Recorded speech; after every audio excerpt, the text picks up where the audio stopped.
Muy bien, estamos acá en nuestra nueva clase de Mecánica 2, en donde vamos a tratar un tema bastante interesante, que es el péndulo de Foucault. Entonces, para quienes no han escuchado del péndulo de Foucault, vamos a tratar de hacer una breve introducción y tratar de entender eh, primero eh, por qué sucede este efecto y luego nos vamos a ir a la descripción matemática del mismo. Entonces, en el péndulo de Foucault lo establecemos utilizando un péndulo largo y pesado. Cuando decimos un péndulo largo y pesado, hablamos de varios metros de longitud. Normalmente estos péndulos se hacen en edificios grandes. Y tiene que ser pesado para que, es decir, masivo, tiene que tener la suficiente masa para que fuerzas pequeñas, ¿no? Como por ejemplo el viento o alguna fuerza de fricción, no lo afecte demasiado. Entonces, la manera de entender el péndulo de Foucault es, si suponemos que esta esfera representa nuestro planeta, como decía, bueno, mencionaba brevemente en la reunión de hoy, nosotros para estudiarlo establecemos un sistema de coordenadas que tiene como origen la superficie de la Tierra. Entonces acá en la superficie de la Tierra, que sería este puntito, nosotros establecemos un sistema de coordenadas cartesianas x, y, z, de tal manera que z es un vector que va a apuntar siempre hacia arriba. Es decir, va a ser en todo momento normal a la superficie de la Tierra. No importa en qué punto del planeta nosotros nos ubiquemos. Entonces, z va a ser ese vector que apunta hacia arriba. Y entonces uno puede establecer el sistema de coordenadas de tal manera que los otros dos ejes, el eje X y el eje Y, pues simplemente estén sobre la superficie de la Tierra, ¿verdad? Entonces el eje Y puede apuntar hacia el norte y el eje X sería en este caso perpendicular al plano de la pantalla. Podría ser hacia adentro, de tal manera que apunta hacia el este. Y entonces de esa manera uno puede describir de manera local, es decir, alrededor de un punto, ¿verdad? Porque nosotros sabemos que ese sistema de coordenadas cartesianas va a diverger de la superficie curva de la Tierra, ¿verdad? Entonces, pero cerca de un punto, pues nuestras coordenadas cartesianas son buenas, así como pues son buenas cuando hacemos un experimento en un laboratorio, por ejemplo, ¿verdad? Entonces esa es la manera de establecer el sistema de coordenadas. El origen, de nuevo, va a estar en el punto más bajo del péndulo. Entonces para eso me voy a cambiar a la siguiente figura.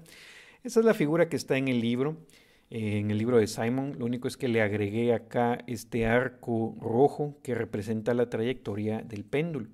Entonces, acá así es como veríamos el péndulo en pues, el laboratorio, donde sea que lo establezcamos. El eje Z apunta hacia arriba. Lo que es importante notar es que el vector de velocidad angular del planeta entonces tiene esta dirección. ¿Por qué es esto? Bueno, si regresamos a la figura anterior, nosotros sabemos que en el sistema de coordenadas del planeta, donde el origen está en el centro de la Tierra, el vector omega pues apunta a lo largo del eje de rotación, que por comodidad lo establecemos como el eje Z. Ese sería, digamos, en el sistema fijo. En este nuevo sistema que estamos estableciendo por comodidad, pues resulta que el vector omega tiene componentes. Va a tener una componente en z, tal como lo vemos acá, y esa componente va a depender del ángulo teta. Que, por ejemplo, si nosotros establecemos este sistema de coordenadas en el polo norte, pues la dirección del eje z y la dirección de omega son la misma. Entonces el ángulo teta es igual a 0. Y en ese caso, tanto omega como z unitario apuntan en la misma dirección. Pero por ejemplo, si nosotros nos vamos al ecuador, justamente acá a la mitad del planeta, En este caso, el vector omega pues es vertical hacia arriba y el vector unitario z sería perfectamente horizontal. En ese caso, el ángulo θ sería 90 grados y entonces los vectores omega y z unitario resulta que son perpendiculares. Entonces, esta es una manera de poder hacer cálculos en un punto cualquiera de la Tierra. Establecemos de nuevo nuestro sistema de coordenadas de tal manera que z apunta hacia arriba y entonces en este sistema de coordenadas resulta que el vector de velocidad angular tiene una componente en z, que obviamente sería omega por el coseno de θ, y tiene una componente en y, que sería omega por el seno de θ. Y eso es todo lo que necesitamos saber para calcular, por ejemplo, la fuerza de Coriolis de un objeto que viene en caída libre, que es lo que mencionábamos en la clase, el problema 7 de la tarea, ¿verdad? Eso era lo que quería mencionar. Entonces, regresando a nuestro péndulo de Foucault, vamos a utilizar este tipo de sistema de coordenadas. Entonces, cuando nosotros nos ubicamos ya en la localidad donde vamos a hacer oscilar el péndulo, pues esto resulta estar, lo giramos, ¿verdad? Entonces, el vector omega, que aquí resulta vertical, pues acá adquiere una cierta inclinación y aquí está el ángulo θ. Entonces, la curva roja, decíamos, es la trayectoria de oscilación del péndulo. Entonces, el hecho de que el péndulo sea largo, eso nos permite simplificar un poco la situación, porque si el péndulo es bastante largo, este vector r, que parte desde este origen, recordemos que dijimos que el origen está ubicado en el punto más bajo del péndulo. Entonces, R ubica dónde está la masa, es este vector que está acá. Si el péndulo es bien largo, este vector R es casi plano y casi que no tiene una componente en Z. Entonces acá para fines prácticos vamos a despreciar el movimiento en Z y solo nos vamos a quedar con el movimiento, digamos, en el plano XY. De tal manera que esta oscilación que está acá la podemos describir únicamente en un plano, digamos, horizontal, ¿verdad? Sin embargo, bueno, todas estas son características del péndulo de Foucault, es decir, ya dijimos que es largo, que es pesado, que tiene pues una cierta oscilación, pero ¿cuál es la gracia de este péndulo? Bueno, resulta que si nosotros establecemos la ecuación de movimiento, hay una fuerza de Coriolis que lo afecta. Y esa fuerza de Coriolis viene debido a este término que está acá. Entonces, es el producto cruz entre el vector omega, que es la velocidad de rotación del planeta, y la velocidad del péndulo. Entonces, la velocidad pues va a ser un vector tangente a esta curva roja. Y entonces, notemos nosotros que este producto cruz va a producir una aceleración que va a ser, en este caso, perpendicular al plano de la pantalla. Entonces, aparte de la fuerza de gravedad que actúa sobre el péndulo, va a haber una fuerza que es, de nuevo, perpendicular al plano de la pantalla, que lo que hace es hacer girar o precesar el plano de oscilación. Entonces, la fuerza de Coriolis resulta ser perpendicular al plano de oscilación. Es una fuerza bastante pequeña, en general suele ser menor que un 0.1% del peso efectivo del péndulo. Y el efecto que tiene esa fuerza de Coriolis es hacer precesar el plano de oscilación. Es decir, este plano en donde vive la curva roja, ¿no?, que es el vaivén del péndulo, empieza a girar y empieza a girar de una forma pues muy lenta. Tan lenta que no se nota. De hecho, se necesita por lo menos un día para notar que esto sucede. Y ese es el chiste del péndulo de Foucault. Entonces, para entenderlo, quiero mostrarles un video cuyo link les voy a mandar después. Este video es un video acá en YouTube, ¿verdad? Como ustedes pueden ver. demuestra el efecto de la fuerza de Coriolis sobre un péndulo. Y la manera más sencilla de entenderlo es imaginar qué es lo que sucede cuando nosotros ponemos un péndulo sobre el polo norte del planeta. Si nosotros hacemos esto y ponemos a oscilar el péndulo, pues lo que va a suceder es que el péndulo tiende a moverse, ¿no?, de un lado para otro en un plano, pero el planeta abajo del péndulo gira y gira a una velocidad angular, ¿no?, una razón tal que da completa una revolución en un día. Entonces, ¿qué es lo que nosotros veríamos si estuviéramos parados en el polo norte? Si nosotros vemos esto desde arriba, voy a adelantar esto un poquito, nosotros veríamos si este puntito rojo es el péndulo y nosotros lo ponemos a oscilar, pues el péndulo oscila de esta forma. Pero nosotros sabemos que la Tierra se mueve, gira. Y entonces si nosotros estamos parados en la Tierra, el péndulo, este movimiento que está acá, esto que estamos viendo, esta escena, sería lo que nosotros veríamos desde el sistema fijo. En el sistema fijo, el péndulo oscila siempre en el mismo plano, que en este caso pues es una oscilación horizontal, y nosotros vemos a la Tierra girar. Y entonces esta sería la descripción del movimiento desde el sistema fijo, afuera de la Tierra. Pero cuando nosotros nos ubicamos en el sistema que rota, es decir, sobre la superficie del planeta, lo que vemos es esto. El plano de oscilación del péndulo oscila, de tal manera que cuando transcurre un día, ese plano de oscilación completa una vuelta, ¿verdad? Precisamente este movimiento de oscilación. Entonces, esto pues resulta bastante evidente en el polo norte, pero no es tan evidente cuando nos salimos del polo norte y nos vamos a cualquier otra latitud. Entonces, ese es el análisis que queremos realizar, ¿verdad? Y esa es, al final de cuentas, la noción que nosotros queremos analizar de el péndulo de Foucault. Entonces, ¿cómo vamos a analizar esto? Bueno, cualquiera diría que hay que resolver esta ecuación que tenemos acá, ¿no?, porque pues esta es la que nos daría el movimiento del péndulo. Sin embargo, vamos a adoptar otro punto de vista más simple y que nos va a dar el efecto que queremos sin tener que resolver la ecuación diferencial. Y para esto, pues usamos la intuición que ganamos de imaginar el experimento del péndulo hecho sobre el polo norte.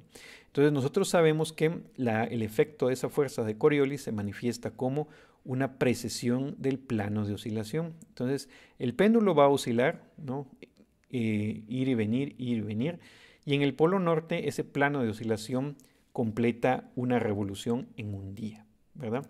Entonces lo que vamos a tratar de hacer es irnos a un sistema de coordenadas que rota con el plano de oscilación, ¿sí?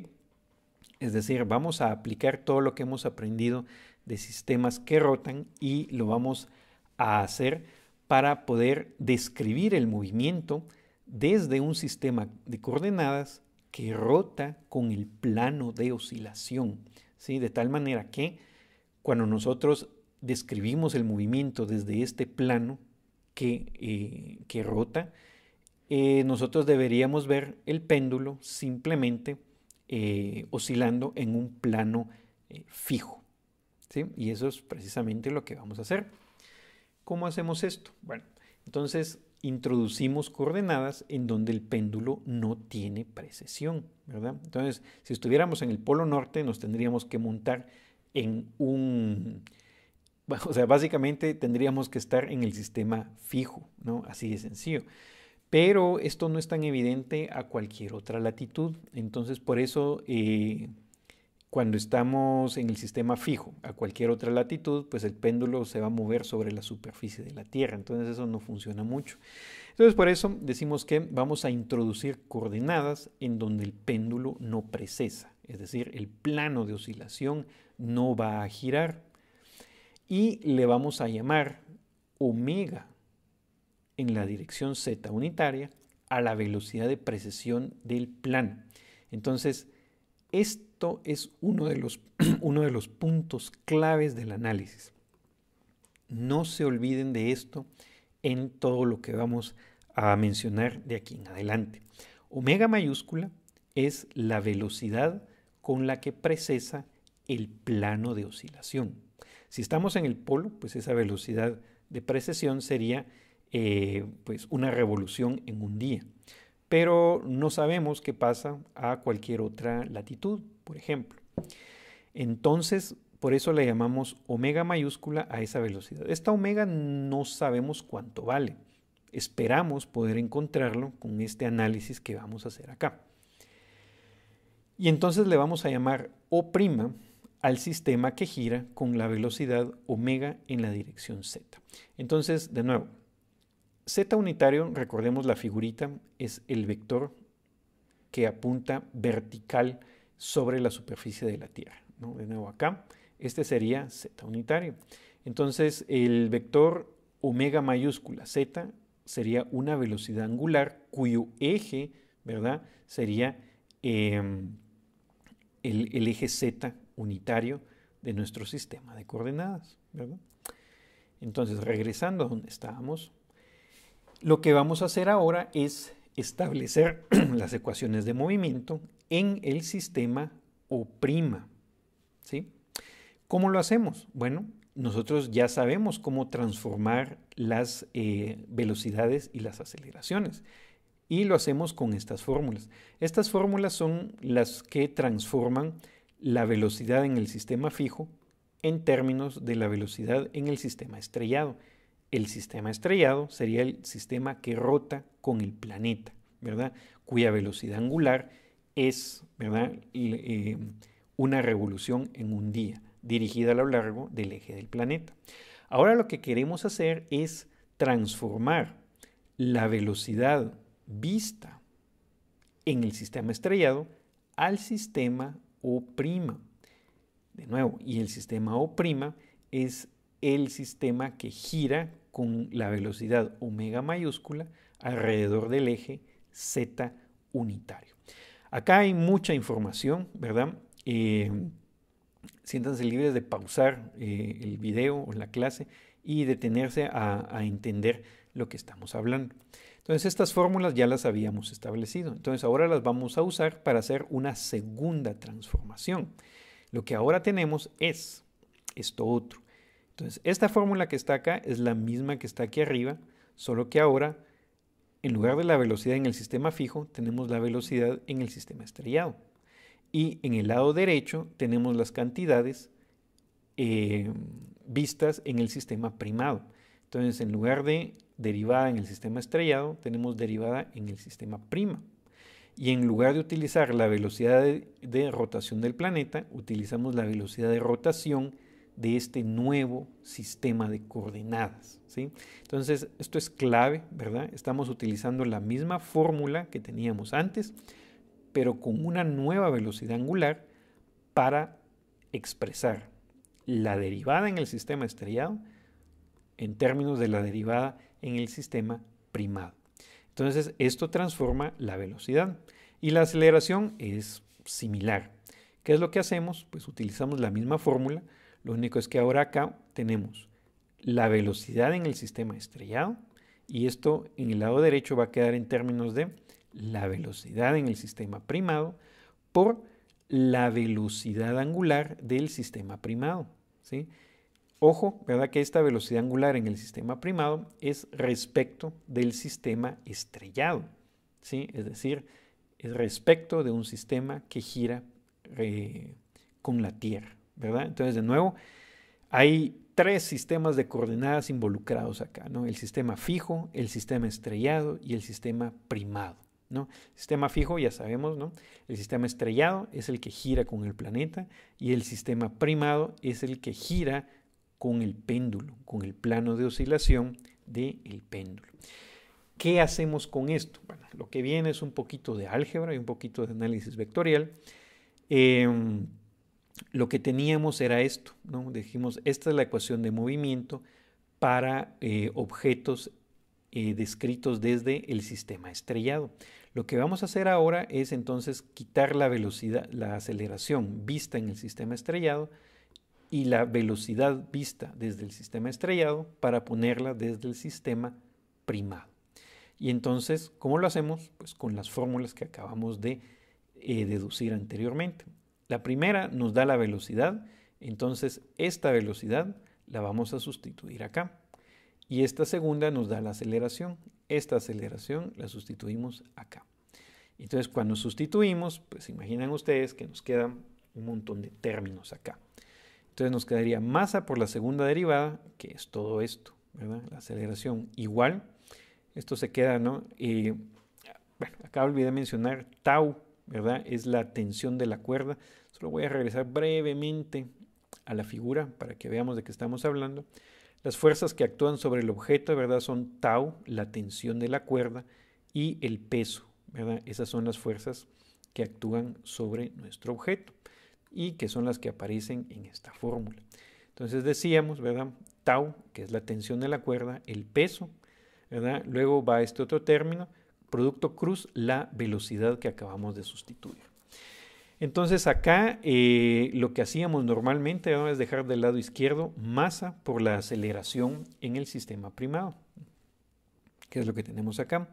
Igual, estos dos términos solo los copiamos y de ahí lo que hacemos es pasar todos los otros términos del otro lado de la ecuación, ¿verdad? Entonces, este término que está acá viene de aquí, ¿verdad? Solo lo multiplicamos por la masa y lo pasamos restando. El siguiente término, ¿verdad? Este término viene de hacer el producto cruz con esta primera derivada primada que tenemos acá. Y los otros dos términos vienen de acá, ¿no? Este término pasa del otro lado con signo menos, ¿verdad? Y este último término es el otro producto cruz, ¿no? De la velocidad angular omega con esta otra parte, ¿verdad? Entonces, esto nos vamos a ir un poquito rápido para que no se nos haga larga la clase, ¿verdad? Pero es pura álgebra y por favor ustedes reproduzcan todos estos cálculos para que ustedes mismos se convenzan de que esto realmente funciona. Entonces lo que hay que hacer ahora es tomar esta expresión y simplificarla. Entonces, ¿cómo simplificamos? Bueno, lo que está acá es la misma expresión que tenemos acá, la última línea. Lo único es que marqué en azul dos términos. Entonces acá podemos factorizar el término de la derivada. Entonces cuando factorizamos el término de la derivada nos queda de esta forma, ¿verdad? Podemos factorizar 2m, ¿no? Que está en los dos términos, y el producto cruz con la derivada. De tal manera que aquí entre paréntesis nos queda una suma de estas dos velocidades angulares. Y el resto de los términos solo los copiamos. Ahora para simplificar acá tenemos que poder operar estos productos cruz. Entonces este triple producto cruz obedece a una identidad. Normalmente esta identidad se le llama identidad back-cab, ¿verdad? Como para acordarse de cómo van los términos, ¿no? Es B, back menos cab, ¿verdad? Entonces aplicamos esta identidad vectorial a estos productos cruz, ¿no? Que son dos términos que tenemos. Y entonces lo que esto nos da sería, ¿verdad? Todo esto mismo que tenemos acá. Entonces acá viene el segundo, este término que está acá, ¿no? Entonces cuando lo escribimos utilizando esta identidad, nos queda el primer término, ¿verdad? Que sería omega z por el producto punto entre omega z y r. Entonces notemos que este primer término, este producto punto, es un escalar y el único vector que sobrevive es z. Entonces, este término que está acá es un término que apunta en la dirección z unitario. El siguiente término, que es la parte de cab, ¿verdad? Es un vector, ¿verdad? Que va en la dirección de r, ¿no? La posición de la partícula. Luego aplicamos a esta identidad a el otro doble producto cruz, ¿sí? Y entonces acá lo que nos queda es que el primer término, ¿verdad? Sería omega z por el producto punto entre omega y r, ¿verdad? Es lo que está acá entre paréntesis. Entonces, de nuevo, este producto punto es un escalar y el único vector que queda es z unitario. Entonces acá lo marqué también en rojo porque nos va a servir. Y el otro término de la identidad pues es también una operación que nos da un producto punto, ¿no? Que el producto punto es un escalar y el único vector que queda es de nuevo el vector r. Entonces con todo esto, ¿verdad? Lo que podemos hacer es agrupar este término que va en z con este otro que va en z. De manera que podemos factorizar, ¿no? Por ejemplo, la masa y omega mayúscula y el vector unitario z. Entonces, todo este término que está acá es un vector que apunta en la dirección z. Esto que está entre corchetes, ¿verdad? Los productos punto, al final de cuentas, son escalares. Y el último término que está acá es un término que tiene una dirección también y apunta en la dirección R, la dirección que es la posición de el péndulo. Entonces, una vez que tenemos todo esto acá, uno diría, parece que complicamos más las cosas en lugar de resolverlas, pero en realidad no. Acá nos falta analizar en qué dirección apunta este término que está en azul, este producto cruz, ¿sí? ¿Y qué es lo que sucede? Lo que sucede es lo siguiente. Vean que el vector unitario z y el vector de posición r están sobre el plano de oscilación, ¿sí? ¿Qué es lo que tenemos acá? Bueno, acá lo que tenemos es esta misma ecuación, solo la volví a copiar, ¿verdad? La misma ecuación que tenemos anteriormente. Y conviene ver esta figurita, ¿sí?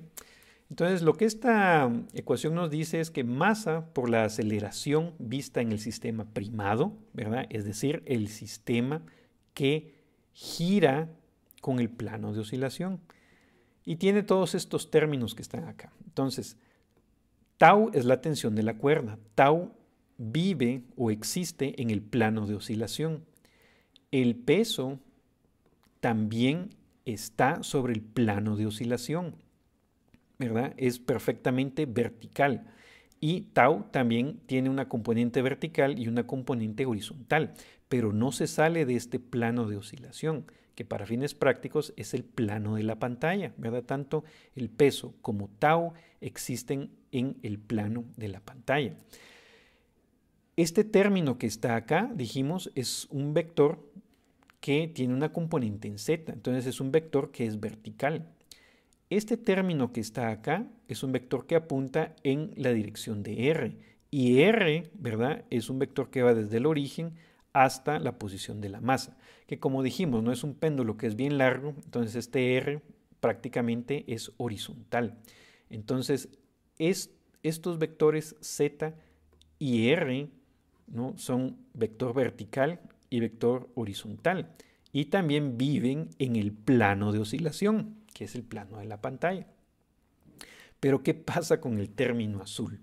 El término azul es un producto cruz. ¿Entre quién? Bueno, entre omega mayúscula z, ¿no? Este es un vector que sería vertical. Luego omega es el vector de rotación de la Tierra, es esta flechita que está acá, también está en el plano de oscilación. Esta derivada es la velocidad del péndulo, que agregué acá esta flechita azul, ¿verdad?, que es tangente a la curva roja, es la velocidad. Entonces, si en un momento el péndulo está pasando por aquí abajo, moviéndose hacia la izquierda, ahí tendríamos esa velocidad. Entonces, cuando nosotros hacemos este producto cruz, ¿no?, esto que está entre paréntesis es un vector que vive en el plano de oscilación. Y la velocidad también está en el plano de oscilación. Entonces, cuando hacemos el producto cruz nos va a dar un vector que es perpendicular al plano de oscilación, es decir, perpendicular al plano de la pantalla que estamos viendo. Entonces, este término azul es un término de fuerza que se sale del plano de oscilación. Es el único término que no está en el plano de oscilación. Bueno, y que con eso entonces. Y entonces acá es donde viene el punto clave del problema. ¿Qué es lo que queremos? Lo que tenemos que hacer entonces es fijar la velocidad omega mayúscula, de tal forma que todas las fuerzas queden en el plano de oscilación. Porque si hay una fuerza, así como este término azul, que sea perpendicular al plano de oscilación, entonces el sistema primado no cumple su objetivo. Acuérdense que nosotros introducimos el sistema primado de tal manera que le íbamos a dar una velocidad omega mayúscula para que el péndulo quedara en un plano fijo, ¿sí? Entonces, y nosotros no sabíamos cuánto valía esta velocidad omega. Entonces lo que estamos viendo es que omega mayúscula tiene que tener un valor tal que haga que este producto cruz no tenga una componente perpendicular al plano de oscilación, es decir, al plano de la pantalla. ¿Cómo hacemos eso? Bueno, la única manera de hacer que este producto cruz sea cero es hacer que la suma que tenemos acá no tenga una componente en z, ¿verdad?